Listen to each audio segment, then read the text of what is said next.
Hi friends, எல்லாத்துக்கும் வணக்கம். Welcome to கப்பல் தமிழர் சேனல். வாங்க இன்னைக்கு நம்ம குண்டுமணியை பற்றி பார்க்கலாம். பாருங்கள், இந்த குண்டுமணி எப்படி கிடைக்குதுன்னா, நம்மளுடைய வேலி ஓரத்தில் அல்லது காடுகளில் சும்மா படர்ந்து போய் கிடக்கும். இந்த மாதிரி காய் வைக்கும். இது ரொம்ப ஆச்சரியமான விஷயம் என்னன்னா, இதோட ரேட்டு எனக்கு இப்போதான் தெரிய வந்தது. நான் அமேசானில் கூகுளில் சர்ச் பண்ணி பார்த்ததில்ல. ஒரு கிலோ 2300 2500 வரைக்கும் விற்கிறாங்க. அந்த காய் காய்க்கிறதுக்கு முன்னாடி இந்த மாதிரி பூ பூத்து இந்த மாதிரி காய் காய்க்கும். இது கொடியாக மட்டும்தான் படரும். சரிங்களா? நம்ம காடுகளில் சும்மா தளைஞ்சு கிடக்கும். அதோட ரேட்டு பார்த்தோன்ன பிறகு தான் இதோட வேல்யூவே நம்மளுக்கு தெரிஞ்சிச்சு. அது பாருங்கள், காஞ்ச பிறகு அந்த பச்சை காய் காஞ்சோடனே இந்த மாதிரி கலரில் இருக்கும். அதை காயை பிடுங்கி அதுக்குள்ளேருந்து இந்த மாதிரி சிவப்பு கலரில் கருப்பு கலரில் அந்த மாதிரி பருப்பு இருக்கும். அதுதான் குண்டுமணி. ஓகேங்களா?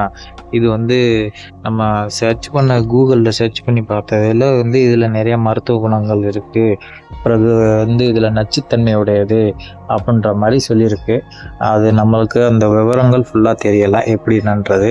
பொதுவாக குண்டுமணி சிவப்பு கருப்பு ப்ளஸ் மஞ்சள் கலர் அந்த மாதிரி 2 டைப்ஸில் கிடைக்குது. அது ஒவ்வொன்றும் ஒவ்வொரு ரேட்டில் கிடைக்கும் உங்களுக்கு. அதோட வேரை பாருங்கள், அவ்வளோதான் சின்ன கொடியாக தான் படர்ந்து வேலி ஓரத்தில் கிடக்கும்.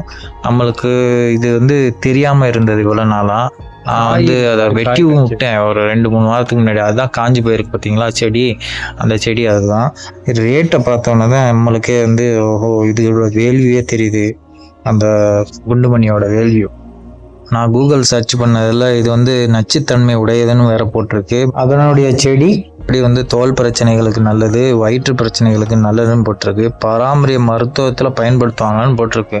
ஆனால் எது எப்படியோ அது நம்மளுக்கு இதை பற்றி ஒன்றும் தெரியாது. அதனால் இதை நம்ம பயன்படுத்த போகிறதில்ல. வேணுமா விற்றுக்கலாம், அதை உடச்சி நம்ம விற்றுட்டு போய்க்கலாம். ஒரு கிலோ 2300 சும்மாவா இன்னைக்குள்ள ரேட்டுக்கு? பாருங்கள், இப்போ எவ்வளோ அழகாக இருக்குது.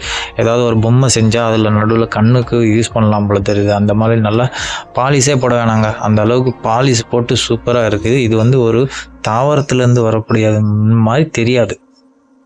ஓகே ஃப்ரெண்ட்ஸ், நான் சொன்ன தகவல்கள் உங்களுக்கு பிடிச்சிருந்துச்சுன்னா லைக் பண்ணுங்கள், ஷேர் பண்ணுங்கள், சப்ஸ்கிரைப் பண்ணிடுங்க. மறந்துடாமல் பக்கத்தில் இருக்க பெல் பட்டனை கிளிக் பண்ணிடுங்க.